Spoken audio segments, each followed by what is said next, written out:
Pour commencer, cette vidéo va vous présenter une introduction générale au programme Expadon 2. Les exportateurs français disposent de l'application Expadon depuis 1998, sur laquelle ils peuvent trouver les modèles de certificats sanitaires et phytosanitaires et de nombreuses importations dont ils ont besoin pour leur activité d'exportation.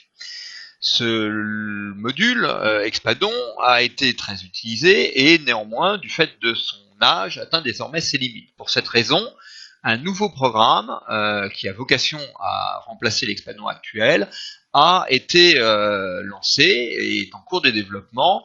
Baptisé Expadon 2, il doit offrir aux utilisateurs, exportateurs et services de l'État de nouvelles fonctionnalités. Ce projet est porté conjointement par le ministère de l'Agriculture, notamment la DGL, et FranceAgriMer, qui assure notamment l'administration du projet et son hébergement informatique. Cet outil a vocation à proposer aux utilisateurs de nouvelles fonctionnalités. En premier lieu, la fonctionnalité qui est actuellement en cours de développement, de déploiement, est celle qui permettra de gérer par une téléprocédure les agréments à l'exportation des établissements pour les pays tiers. Cette téléprocédure va permettre ainsi aux utilisateurs en entreprise de déposer leur dossier de demande en ligne et aux services de l'État de l'instruire en ligne, accélérant ainsi cette procédure et accroissant l'efficacité de cette activité. FranceAgriMer assure le paramétrage des couples pays-produits. Ainsi, l'entreprise peut ensuite déposer son dossier par téléprocédure en téléchargeant notamment les diverses pièces à l'appui de sa demande. L'avantage de ce passage d'une procédure papier à une procédure dématérialisée sont multiples. En premier lieu, la complétude et la conformité du dossier déposé par l'entreprise sont vérifiées en ligne par les divers services de l'État compétents, DD-CSPP pour les produits animaux et SRAL pour les produits végétaux. L'entreprise peut suivre l'état d'avancement de sa demande entre l'ADD, FranceAgriMer, la DGL et le pays tiers par une procédure de consultation de son dossier en ligne. La DDPP ou le SRAL pour les produits végétaux instruisent la demande en ligne et ainsi la circulation est plus rapide aux diverses étapes et globalement la téléprocédure est plus efficace qu'une gestion manuelle par dossier papier de cette demande d'agrément. Les listes d'établissements agréés sont enfin générées automatiquement par FranceAgriMer et mises à disposition des exportateurs. L'ambassade de France, en bout de chaîne, saisit en ligne la réponse du pays tiers, dont l'entreprise est immédiatement informée, selon que cette réponse est accordée en attente d'une mission d'inspection ou, dans certains cas, refusée.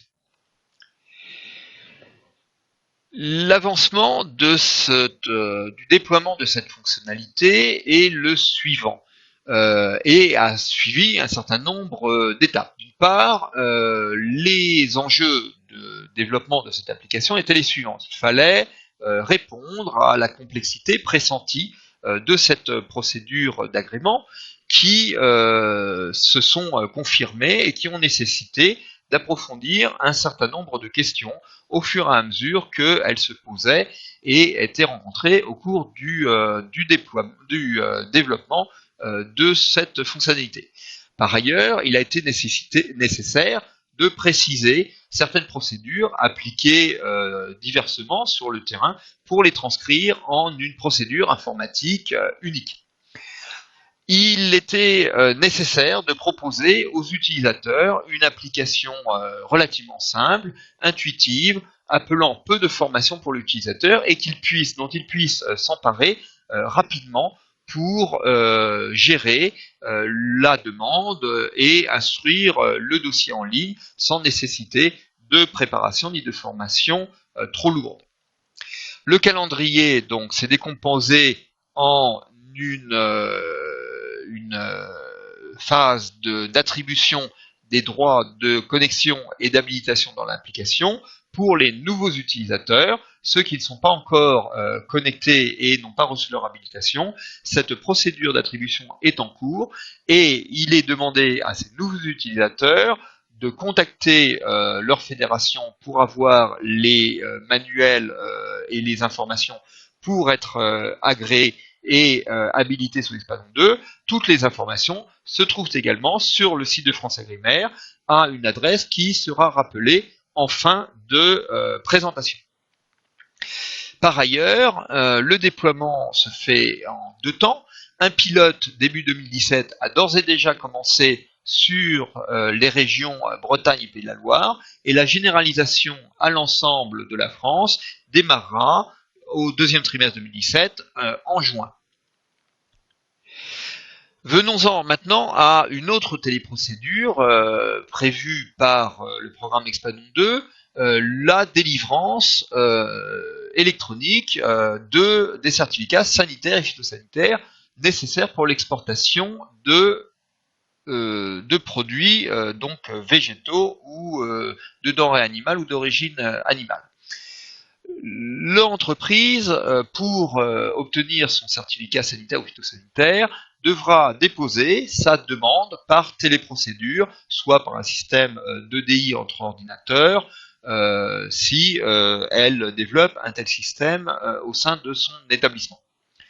L'avantage est celle, là encore, permise par les procédures informatiques, la complétude est vérifiée en ligne par le service instructeur, la DDPP pour les produits animaux et le SRAL pour les produits végétaux, et qui réalise une instruction en ligne de la demande de certificat sanitaire ou phytosanitaire. L'entreprise a aussi connaît à tout moment l'avancement de sa demande et donc peut rapidement contacter la DDPP ou le SRAL pour en cas de besoin.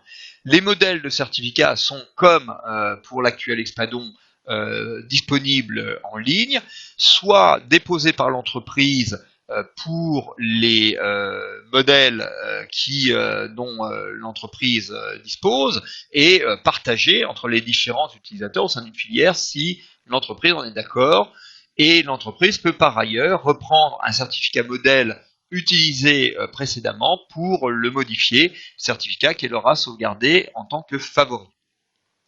Enfin, en cas de besoin, par exemple lors de la survenance d'une crise, il est possible de repérer rapidement les certificats sanitaires ou phytosanitaires impactés par cette crise et d'y apporter des modifications rapides en cas de besoin. Bien entendu, ceci ne vaut pas pour les modèles privés à la seule disposition des entreprises.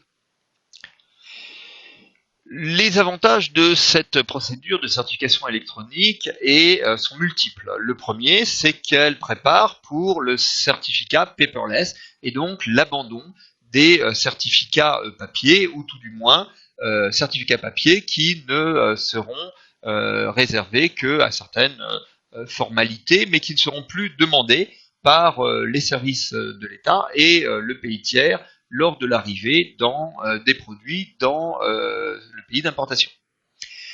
Là, si le pays tiers a accès rapidement au certificat, dont il peut consulter une version en ligne et peut prévoir, organiser des contrôles rapides, facilitant et accélérant la libération de la marchandise. Le certificat électronique est quasiment infalsifiable et par ailleurs, la charge de l'acheminement du dossier papier original avec la marchandise est supprimée à terme, ce qui entraîne un gain de temps et d'argent pour les opérateurs. L'émission est également plus simple pour les services instructeurs, DDPP et SRAL.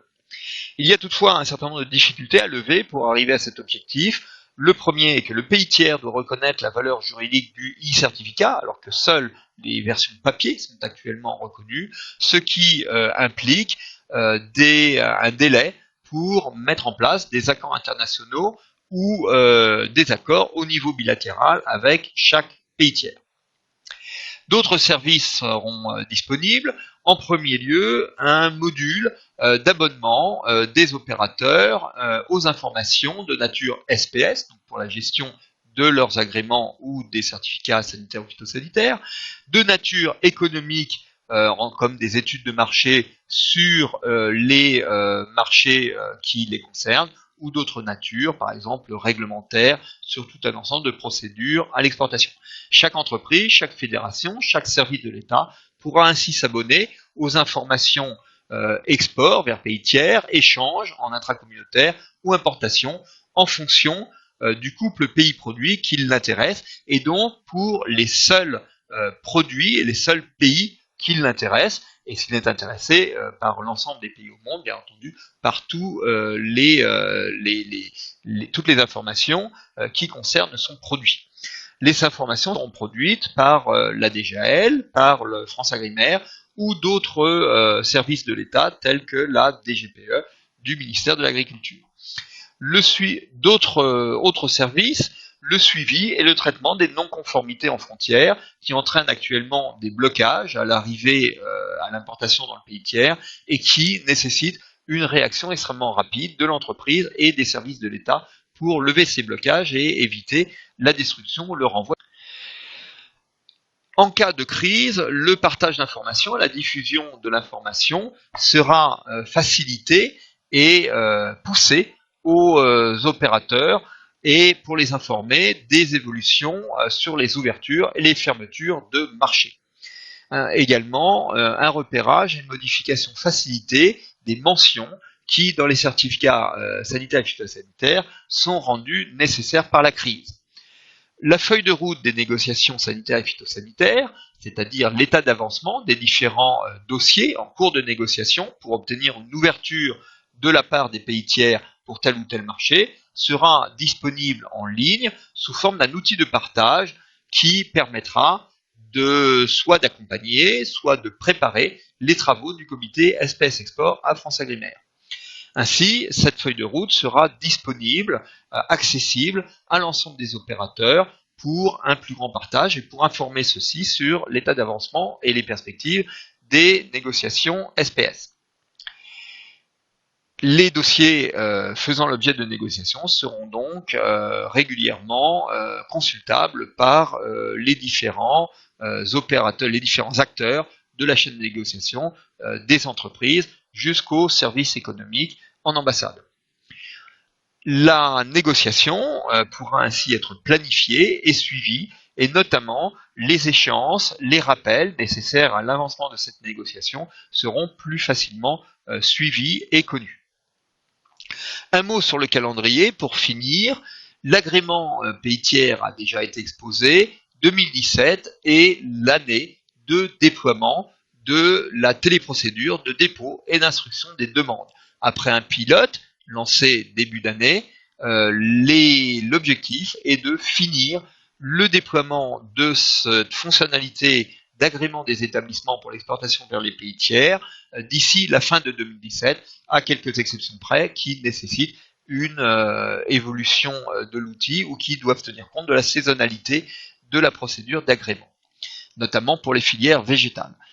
Pour les certificats, la conception de cette fonctionnalité, de ce module, s'est étalée sur les années 2016-2017 et 2018 sera le début de la phase de déploiement de cette téléprocédure certificat qui vise, rappelons-le, à déposer et demander en ligne les certificats SPS pour les entreprises et instruire ceux-ci et éditer les certificats pour les DDCSPP et les DRAF. Il s'agit là d'une préparation de l'e-certificat qui viendra à terme. Les autres services qui ont été exposés devraient commencer à être déployés à partir de 2018. En conclusion, rappelons que les utilisateurs de Expadon ou les futurs utilisateurs peuvent retrouver en ligne sur le site de France Agrimaire l'ensemble des informations dont ils ont besoin pour gérer le module agrément dans l'immédiat et à terme les différents modules de l'outil Expadon 2. Enfin, pour être habilité dès maintenant à utiliser des services d'Expadon 2, les établissements et les entreprises trouveront là aussi sur le site de France Agrimaire les guides et les instructions qui leur permettront d'être connectés et habilités pour l'utilisation des services d'Explanon 2 et dans un premier temps pour le module agrément. Nous vous remercions de votre attention